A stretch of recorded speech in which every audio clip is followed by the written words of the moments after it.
Welcome back to Let's Have It Out. My guest on the show is Kolosa Madikizela, a construction executive. Before we continue, let me read some comments from social media. On Facebook, Massive B Masinga says, ain't it obvious? Kenzani Mahlalela says, after tackling it, then what? What are we already aware? And we're still talking about it. Still on Facebook, Xolani Kulu says, senior executive of state and its entity have unduly benefited under the pretense of being black. Velawama Vezi at Velawama. Natural sciences are the last stand of those who do not want transformation. When government comes with rules to eradicate racism, they always clandestinely evade such rules. For example, they can say, we found no black candidate, or they take a black candidate, they make life difficult.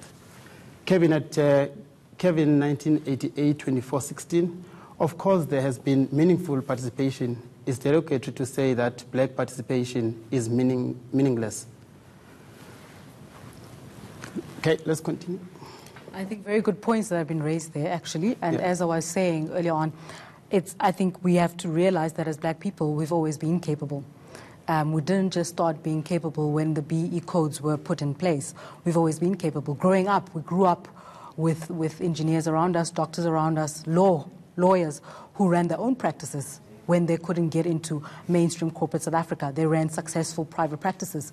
And we've grown up with those people around us. And because we know that, we need to realize that when we get into these roles, we are more than capable. And that's what I was talking about, that when I was saying that as black people, we have to take back our power as well and refuse to be tokens and refuse to be just appointed as tick box. And I think one of the people on Facebook actually pointed that out as well. Yeah, absolutely. Let me just take you back now to your point earlier that you spoke about, the grad programs. You spoke about, the fact that they need, to be accelerated for the black guys form part of the, succession plan. But in most occasions, you find that companies will say black people are chasing money, or these graduates tend to be job hoppers. So how do we ensure that we get sustainability around graduates, see them through leadership positions, and they form part of the company's succession plan? Yeah.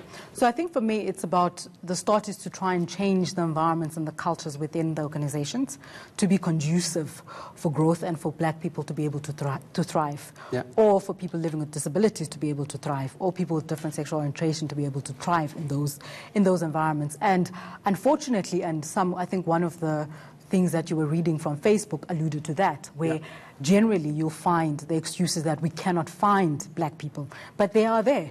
They are definitely there. And unfortunately, until we gain critical mass in organizations where there's not just a Kolosa there, or there's just not just a Simphiwe there, but there's many of us who are part of that environment, then we can change the cultures within the organization, and then we can make sure that the people that are coming in feel that they've got a voice and a place to stay in. So critical mass is quite important. And I think it's very important that as black people, when we are in there, we recruit other black people, especially as females as well, that we bring other females in. I think it's gone out of fashion to say I am the only black and I am the only female. Gone are those days. That is not a fashionable statement anymore. Very good point. If you're comfortable with saying you're the only person, you're getting it wrong. You need to bring other people in so you can get critical mass, and by having critical mass, you will be able to change the environment because we are no longer going to be in the minority. Very good point that you're raising, because sometimes, people will say it's black managers that block their success. So how do we change the mindset of the black leaders as well to ensure that they embrace transformation, they feel a responsibility that they have to develop their up-and-coming people? And in most cases, I will generalize on this one, that if we find it that females find it hard to report to another female. So when the female is the boss, you find that all the other women will actually bolt out and resign. So how do we create that kind of affinity and support for up-and-coming executives? So as I'm also a freelance talk show host on Cape Talk, and part of what I try to do on my show is to interview women in STEM, which is your science, technology, engineering, and mathematics courses. We've actually changed it to STEAM to even include art, because we believe that to be able to be successful in these careers, you have to be creative. So we started bringing art in. So what I do is I create a platform where I interview women. And I remember when I started the show, a lot of people asked me to say, why do you interview only women?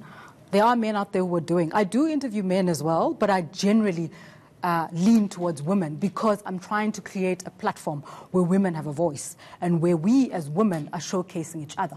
Yeah. Because if as women we can continue to work with one another and realize that we are stronger when we speak with a voice of multitudes than when we speak alone, then we will start changing the industry. And it's not always the case. We hear a lot about a puller-down syndrome. That doesn't exist in everywhere. I've worked with great women in my career, though I've mostly worked with predominantly white males as people that have managed me, but I've worked with very good women who have given me great opportunities as well, who have mentored me, who have coached me. So I think we need to find a way of creating those platforms as women, especially when you are in a position. You need to create an environment for other women as well. Yeah. And I think that will help. Great point there, conducive environment for women development. Yeah. So if we look at now to... Continue. Okay, we've got Shekeshe on the line from Johannesburg. Hi. Hi. Hi, Shekeshe. How are you? I'm good, thanks, and how are you? Mine is a quick one. It's a comment, also a bit of a question. I mean, there was earlier a note around inclusion of LGBTI people, lesbian, gay, bisexual, transgender, and intersex people. Yeah. Most LGBTI people, as we know, as much as our constitution is inclusive, are still discriminated against, and socially and in business environments. Yeah. Yet our constitution forbids discrimination on the basis of sex, gender, sexual orientation, and this applies to all government and private parties. But when you look at supply diversity initiatives, diversity and inclusion initiatives within big business, and you find that it does not cover this marginalized group. And for the economic empowerment of LGBTI people per se, they can be, I mean, laws can change, they can be socially included, but if there's no money in the pocket and they are not, those businesses or small businesses are not empowered, then it does not make sense. So how do we ensure that, let's say, BBBE policies are inclusive and not just focus on a certain aspect like race, gender, people with disabilities? If you think about a lesbian woman as an example, one is lesbian, woman, black, you know, so you can see that that person is in the bottom of the empowerment chain. Yeah.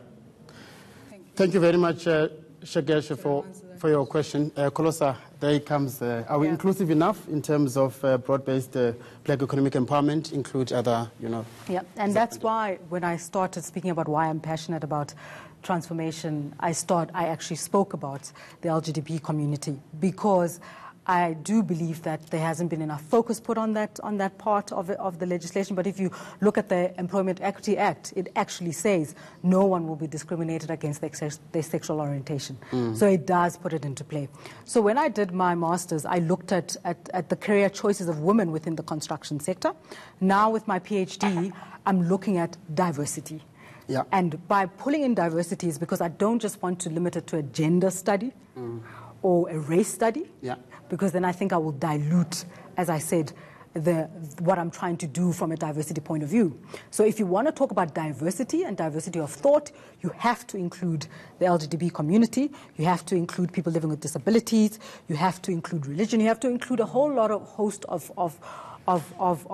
parts of our society that make us diverse and unique and who we are. And that is why I spoke about the LGBT community deliberately, because I know it's something that's not been spoken about. And I mean, just going back to my PhD. Yeah, let's continue after the break.